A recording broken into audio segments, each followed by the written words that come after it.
Howdy YouTube, and welcome to this episode of the Gunman. So today we're going to be doing a review and demonstration on the Milwaukee full-sized rotary polisher. So previously I've done a review and demonstration on the mini polisher from Milwaukee.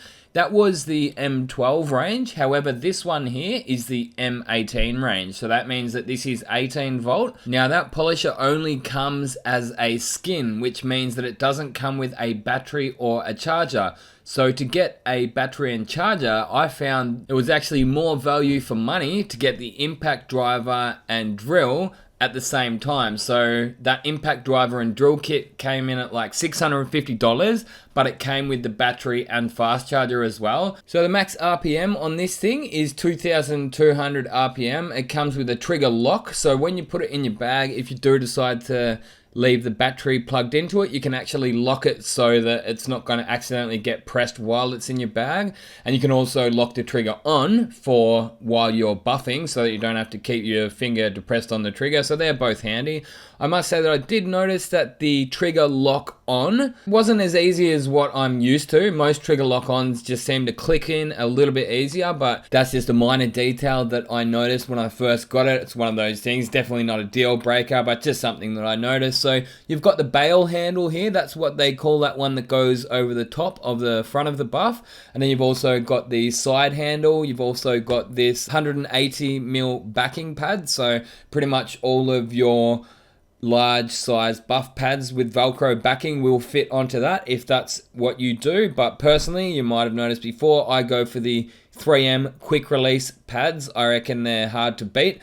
And personally, I also like this side handle here. I'm not the biggest fan of those bail handles, but hey, whatever you like, you've got both options there. So it's good that it does come with the two, and it comes with that little screen cover there. I believe that that's to stop the dust from getting into the motor. So that was the buff unboxing. I thought I'd give you guys just a quick look at the other kit that I got. I'm not really going to go into detail with these things here. They're pretty self-explanatory. I'm sure there's loads of other channels who do more in-depth reviews on these kind of things, but as a spray painter, these were more of like two bonus tools, which I did the maths at the time, and I figured out that I pretty much got these for $100 each. So as I said at the start of the video, it was just better value for me. It's like, hey, an extra $200 and I get myself an impact driver and a drill. And look, as it turns out, I'm actually getting more use out of these than what I expected.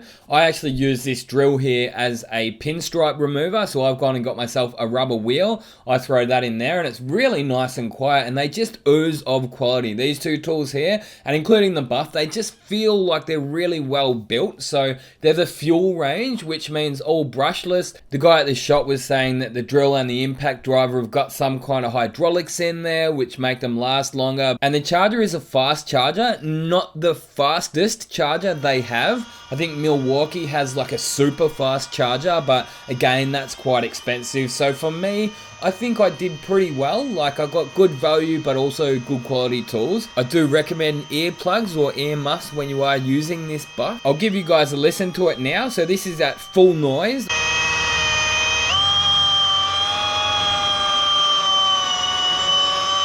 So this buff just by itself is about 370 or 80 Australian dollars. But for me to get in, because I needed the battery and charger, I ended up actually spending $1,100. I must admit, I did get myself a pretty handy little bag while I was at it. And obviously, I got the drill and impact driver. So yeah, it definitely wasn't a cheap buy-in, but it was a bit of a birthday present to myself. So straight up next, when I did get it into work, I thought I'd give it a quick weigh. And as you just saw, it came in at 3.2 kilograms. That's including the battery. And the other buff, which I was used to using before this, the old Roops, that came in at nearly 4 kilograms. So it's actually lighter than the buff that it's replacing for me anyway, so it's definitely not too heavy. But on the other hand, I don't trust buffs that are too light. And maybe that's just me, but we used to have this Festool and it just kept overheating. It was like a really light buff, but in summer, you'd get 2 minutes worth of buffing out of it, and then you'd have to get your airline and just blow it cool. So you'd have to cool it right down, and then you'd get another 2 minutes worth of buffing out of it. Now this job here was a full buff all over, and I think it was like a VY Commodore. Most of the time when the boss comes down and says you've got to do that job, oh, and by the way, it's a buff all over, we put our head in our hands and we're like, God damn it, man, I didn't want to have to do that. But this time I was like, yes, great, I can't wait to put that Milwaukee Polisher to the test. Now, the big question that's going to be on everyone's lips is, what's the battery like? How long is it going to last for? Now, they claim that you'll be able to do a full cut and polish all over when paired with a 5 amp hour battery. But they did say when working with moderate to good paint. But I thought about it and I thought, you know what? The paint would have to be in such good condition that it barely even needed a buff. That's obviously if you were expecting it to get over an entire vehicle, but this job here was really a perfect way to put it to the test. As I say, it was a full buff all over, so I started off by doing the roof, then I got to the bonnet here. So obviously then I had to change the battery and continue on. Now look, as it turned out, I was lucky that my lunch break came when it did.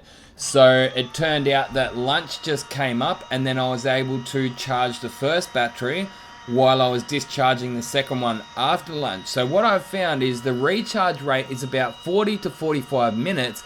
However, the discharge rate is about 20 minutes. So having two 5 amp hour batteries, really, if you do those maths, you're going to find out that you're going to find yourself without any battery power. So there's definitely ways around that. You could get yourself extra batteries. You could even get the different rapid chargers with like 3 banks on them. So you could have like 2 charging while you're discharging the other one. So one thing that actually happened when I first used it, I must have pushed a little bit too much pressure on that speed dial and it actually sort of skipped a gear ahead. So it felt like maybe not the best quality on that speed dial. Look, not the biggest deal breaker, and I know not to press it too hard. Now, the reason I'm giving you a look at this flex machine here is that I used one of those batteries and I only went down 1 bar to get over the entire vehicle with the orbital polisher. Now, I actually got that flex orbital before I got my Milwaukee full-size buff, so that's why I was actually a little bit let down when I did first get the full-size buff.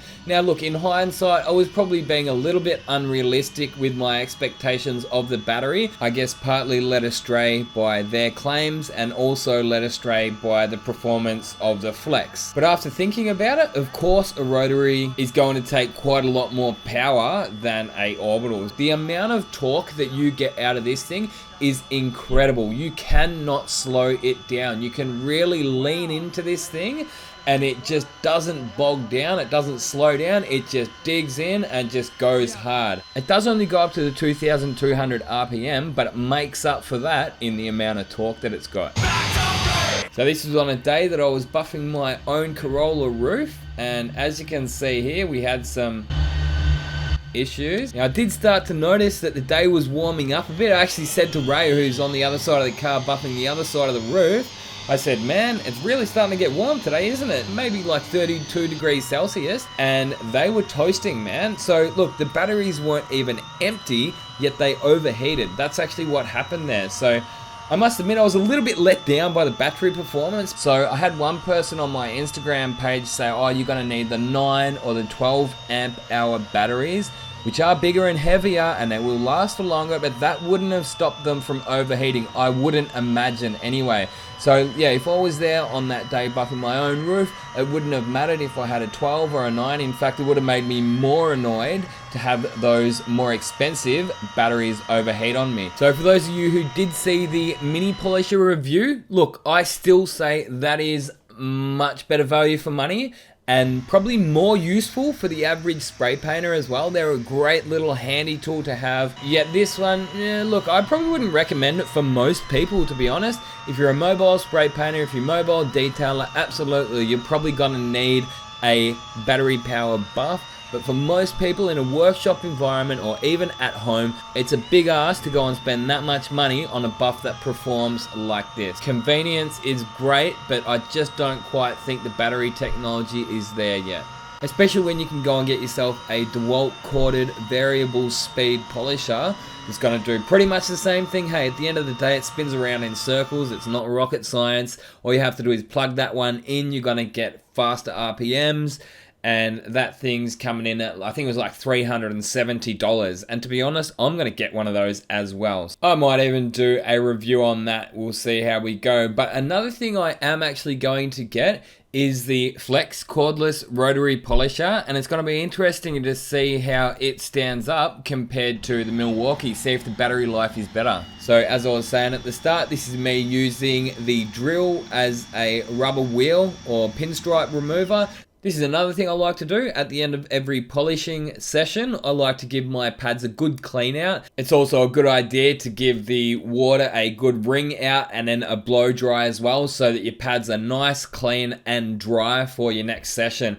I must admit, I'm really happy to be away from the workshop setup because no one seems to care. No one cares about cleaning the buff pads. No one cares about keeping anything clean. So I'm glad to be fully independent when it does come to polishing, and I'm also fully mobile, so that is pretty cool. Look, it's also good to be in the M18 ecosystem, so now there's actually a couple of other tools that I'm eyeing off pretty keenly. I would actually like to get myself one of the cordless heat guns. That looks really handy. And I also want to get myself one of the cordless orbital sanders, but they come in a 125mm, and most automotive sandpapers are 150mm. But that's about it for this video there, Gunners. If you got some value out of it, don't forget to leave a thumbs up. If you've got something that you think you could add, be sure to leave that in a comment. I'd like to say a big thanks to everyone for watching, and if you'd like to support the channel further, you're more than welcome to go over and check out some of the merchandise we've got. My personal favourite is those spray suits, so they're a good quality Colad branded spray suit with the Gunman logo on it. There's also hats, drink coolers, hoodies and t-shirts, so be sure to go over and check out the link in the description if you are interested.